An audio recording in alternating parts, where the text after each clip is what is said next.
Good morning. I'm Steve Werner, Director of an innovation hub called MGM Works. I'm here today to talk about the concept of innovation hubs. You may have heard of organizations like SoftWorks, AFWorks, StrikeWorks, and so on.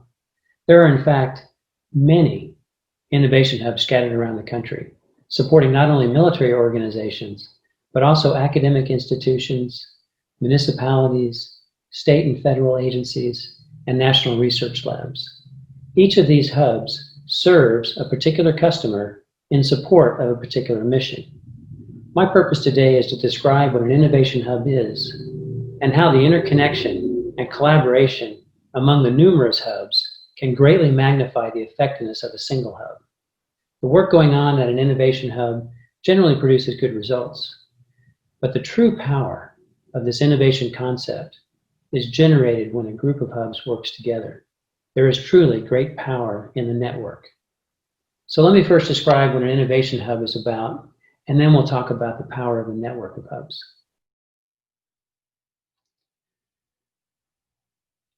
Okay, so we've got the screen share going on. Let's go ahead and press forward. Now, as I mentioned, the primary focus for this talk is on the power of the network and the power of sharing resources to achieve the best results possible for our individual customers. So, but first I want to talk about what an innovation hub does, just for a little bit of background. And I'll start with MGM Works, since that's where we live. Our mission here at MGM Works is to foster the collision of ideas to bring problem solvers, our customers, and mission partners, both on base and off base, together to share ideas, try to generate solutions that are faster, better, and cheaper than what might be accomplished otherwise. And as far as our mission partners off the base go, I mean, we're talking industry, both small business and large, but primarily for the source of new ideas, we go for the partners that don't typically do business with the government. So lots of times that's the small business that doesn't have the resources or the time to engage with the military customer under the current timelines in the acquisition system. We also reach out to academia, research, and other faculty, whatever they're working on that may have ideas toward the issue at hand, and there's local and state agencies that do have a play in this.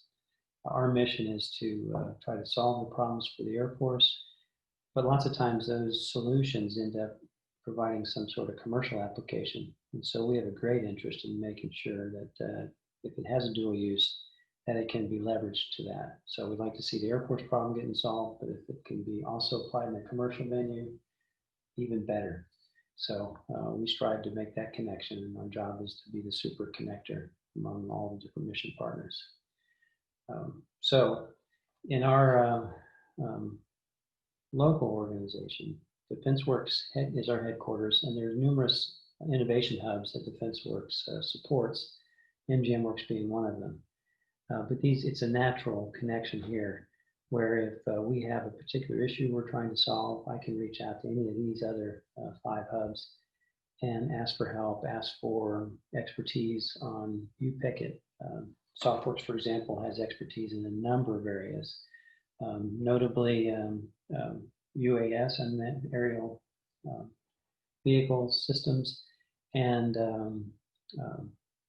innovative battery and power supply, just as an example. So when we needed something like that, I could contact SoftWorks, and they would send me a list of the companies that have some play in that area, and we were able to help our customers out in that area.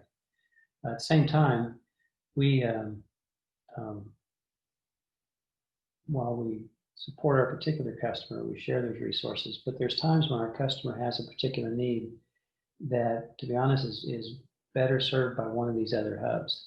And if that's the case, for the purpose of making sure our customer gets served, we'll do a referral and see that happens. We'll follow it along, but make sure that the customer is taken care of. But we'll rely heavily on any one of these other hubs to provide that expertise, to provide the help as needed, and we do the same for them, depending on the circumstances. MGM Works is in a unique position because at Air University, we get coming to Air University, a large cross-section of the Air Force.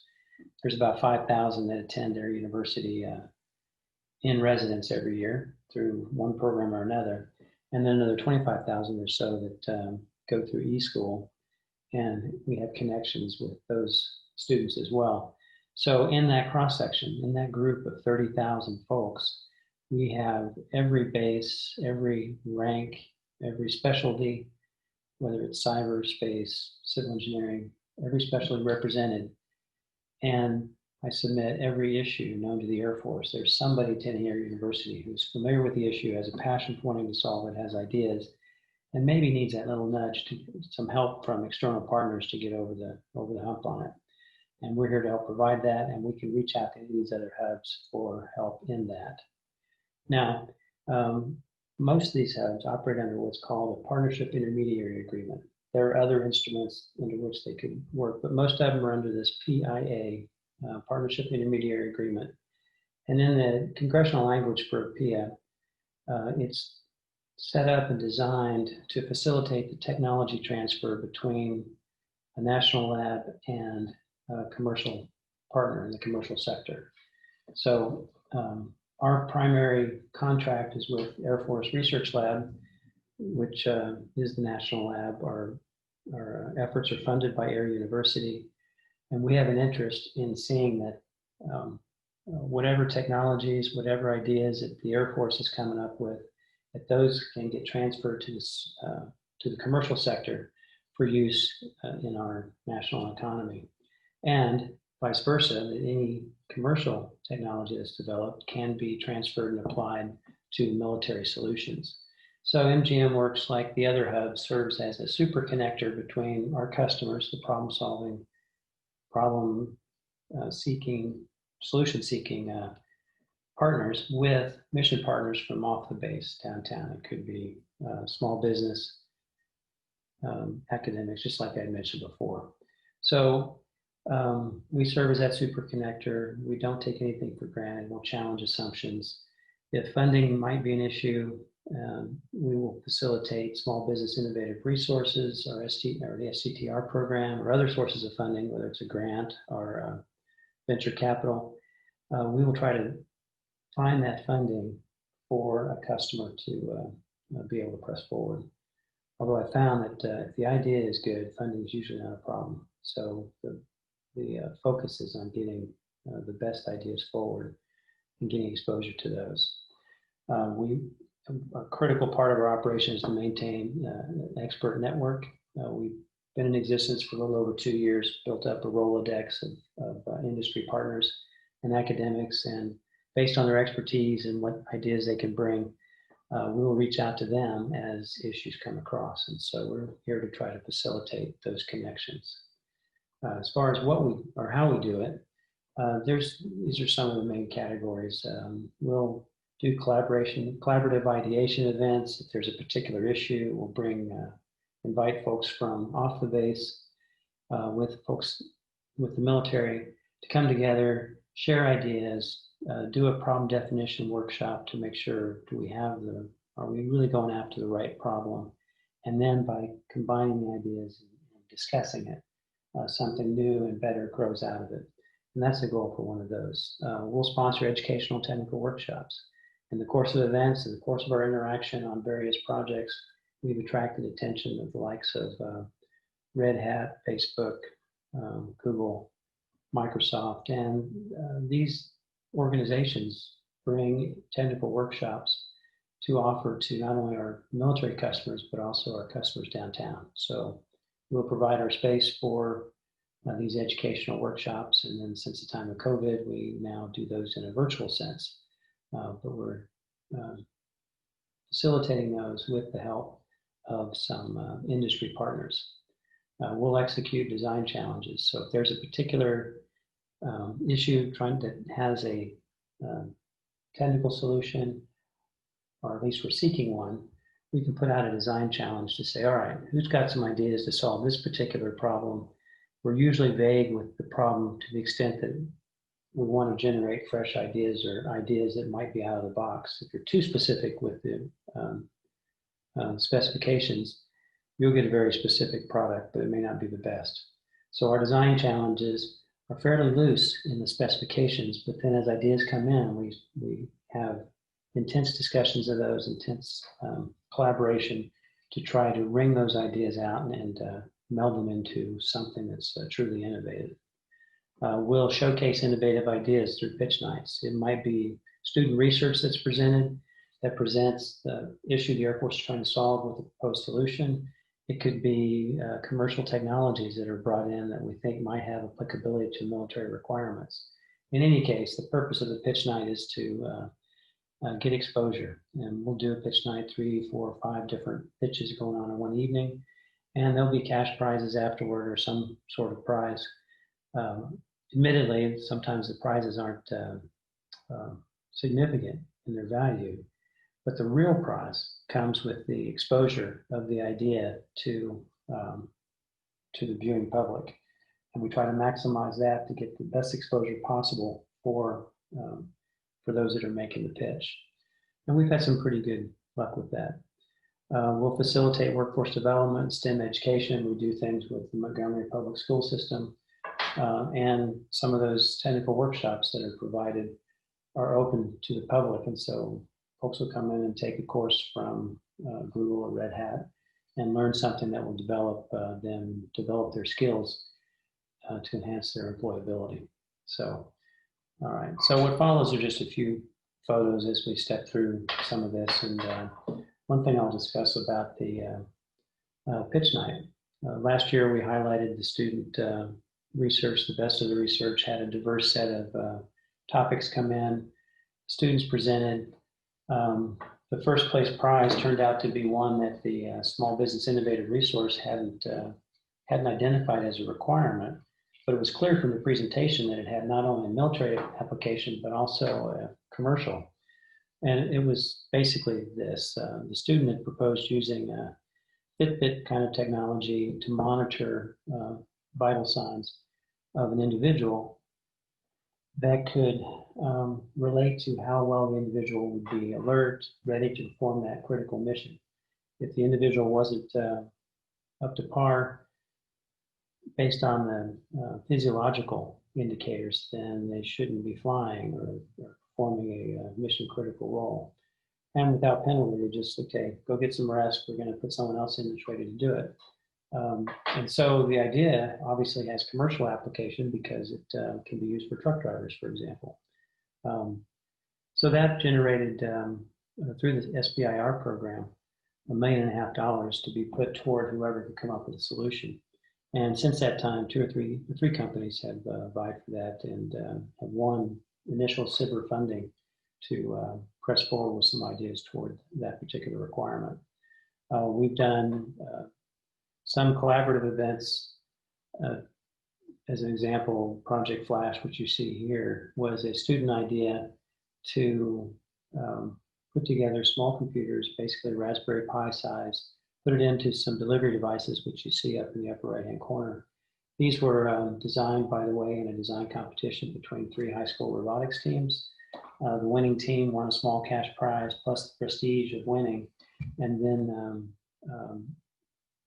VMworks found some manufacturing and other engineering skills in the local community to manufacture and put these together.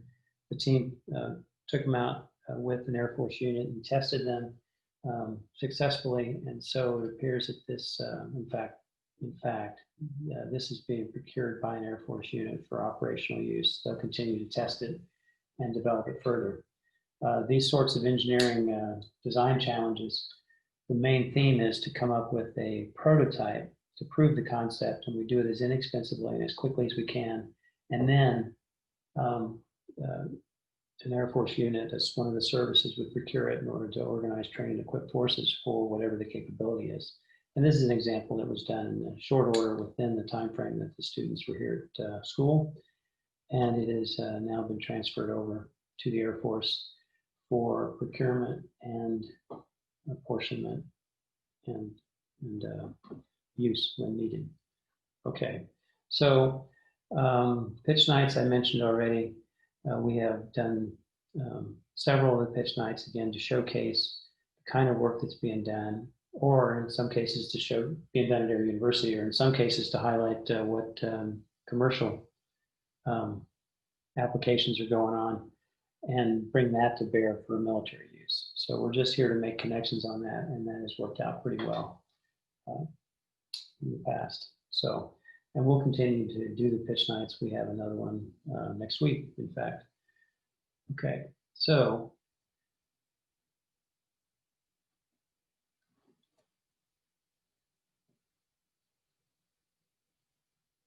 and as I mentioned before, we'll facilitate workforce development, STEM education. We are currently in the midst of sponsoring a virtual reality academy for the Montgomery Public School System, and one of the first of its kind in the state of Alabama. So we're happy to be partnering with the Montgomery Public School System to get a classroom set up with virtual reality to train students for jobs in the 21st century.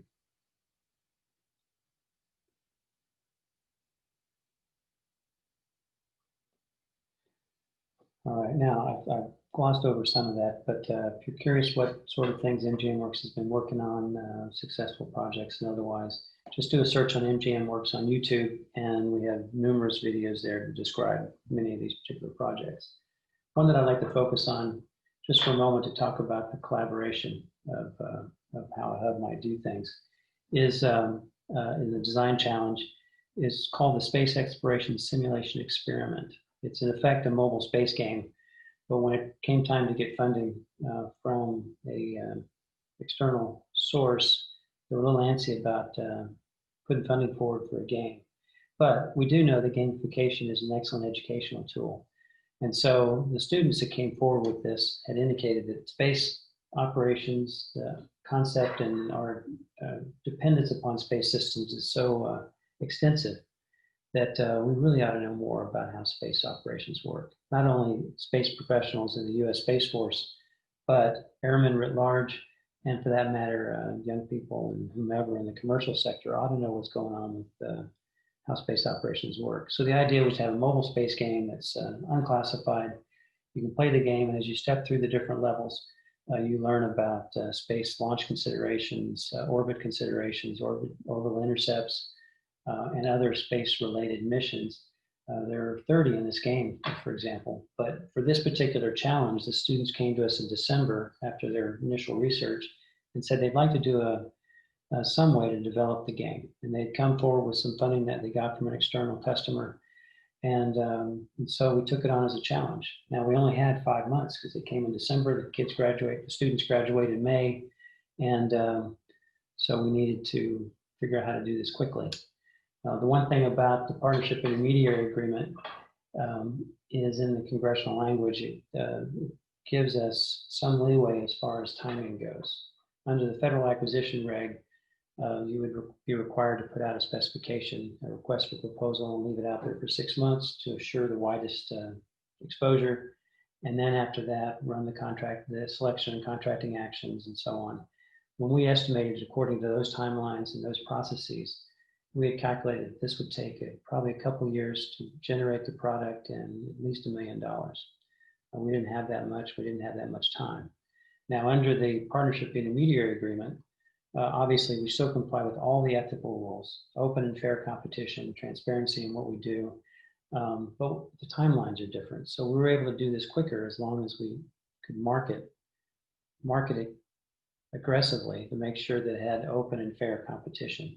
So we did just that, and we ran the competition for just over 5 weeks, had 14 different proposals that came in, and of those, the space team evaluated those, selected, there was a good dividing line, they selected the top 3, and then we brought those 3 in for a runoff, if you will. Now, the point to this in terms of collaboration are this: when we put out these challenges, we declare that the abstracts that the different companies put forward are in the public domain. So anything the company puts forward in their abstract to describe their basic process is open to the others. You can see what everybody else has nominated, you see what you've nominated, and in that, we hope for a stepping stone of ideas to come up with something better.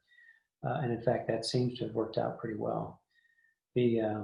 Of the three that came forward, we were able to, between the three and plus some of the other ideas that were presented publicly, revise the specs slightly to say, you know, there's a few other good ideas. Let's combine those. We brought the three in, told them, okay, here's what we'd like you to produce. We provided a seminar to give more specifics on the operational parameters, and then sent them away for 3 weeks. We paid them for 3 weeks of effort to generate what I would call a prototype, which is basically a small program software set to give the look and feel of what their product would be, plus a white paper to describe how they would flesh out the prototype, which for the 30 missions, we were asking for a prototype by May, which would flesh out 6 of the missions.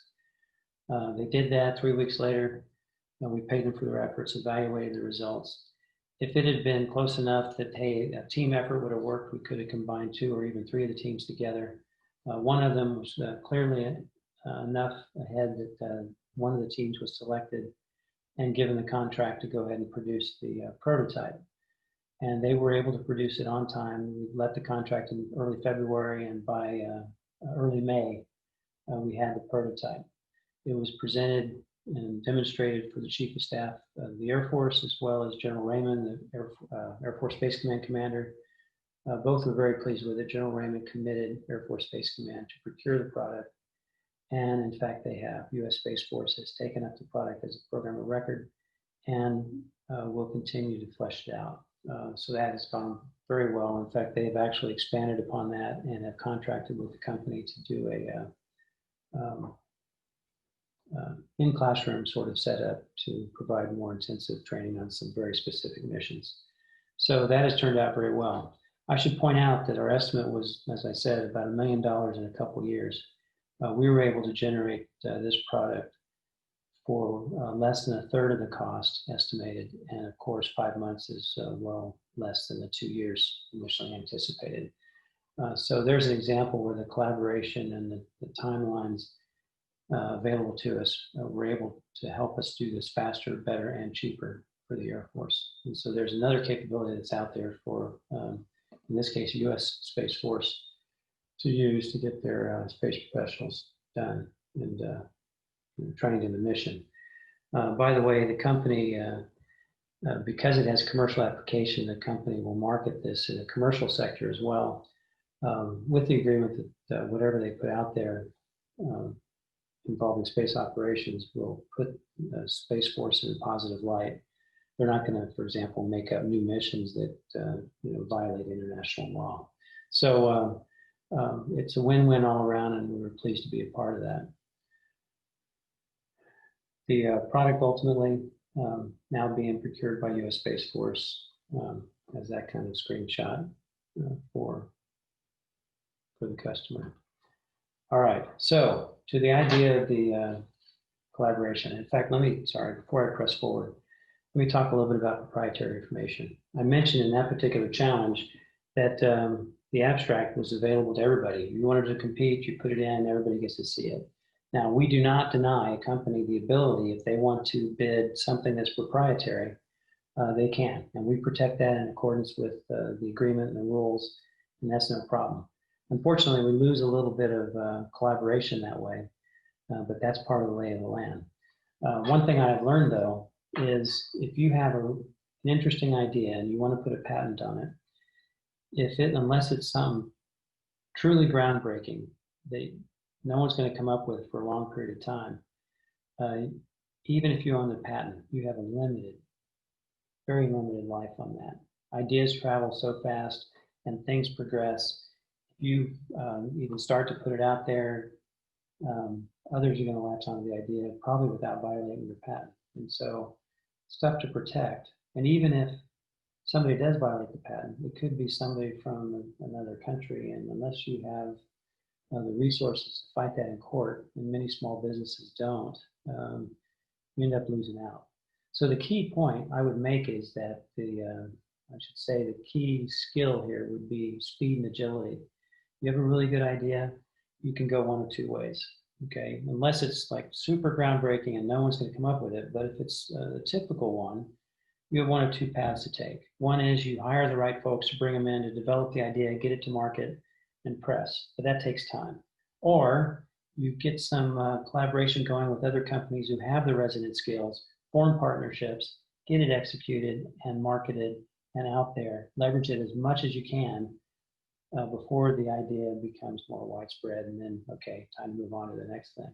Speed and agility are key. Using legal protections of patents has limited viability, in my view, just my opinion. All right, so to the idea of collaboration here. These are the innovation hubs I mentioned that are part of DefenseWorks. Clearly, we share with those. But there are other hubs around. If I take a look at this, these hubs, most of which are located in the Southeast area, and we have connections with those. But there are numerous other hubs that are part of academic institutions, other works activities, some with municipalities. And over the course of my 2 years with this company, I've reached out to numerous other hubs, which are shown here, and this isn't all of them even, but we have spoken with these, made some arrangements, some sharing agreements. And the way it works is this: each of these hubs, each of these dots you see on this chart have their own customer, and we don't mess with their customers.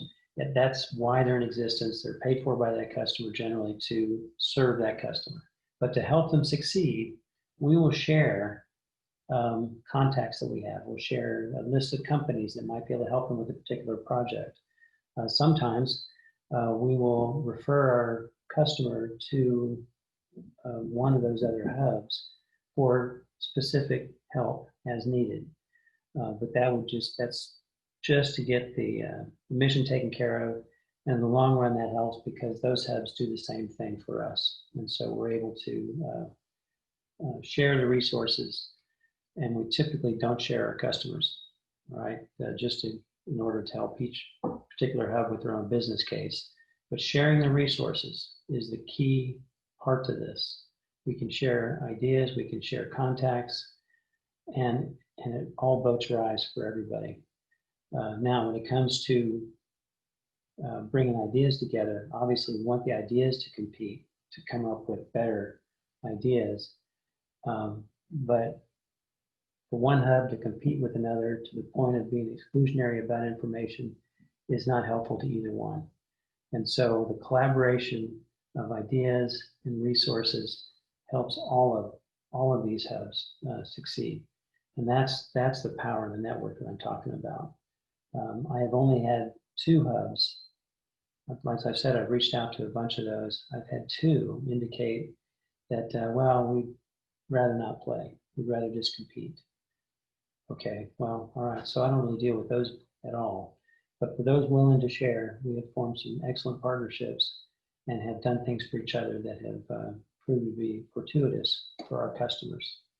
And that's the main point that I would make, is the collaboration and the sharing of ideas is key. All right, so our mission partners include those other hubs, for example. It includes small businesses, academics, as I mentioned before.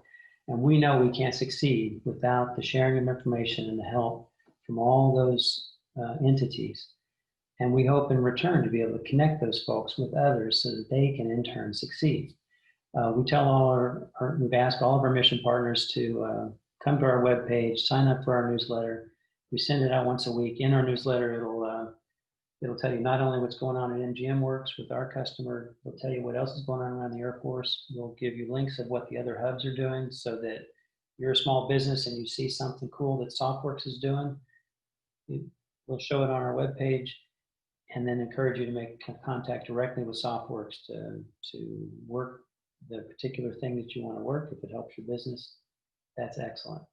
Our interest is to serve the Air Force interest at Air University, beyond that at Air Force, beyond that Department of Defense, all in support of our national security interests, at the same time supporting our U.S. national economy. So it's about the collaboration, the sharing of ideas, all boats rise. So that's pretty much my spiel. I think there's a few minutes if anybody has any questions, so I'll hang around for those. Thank you.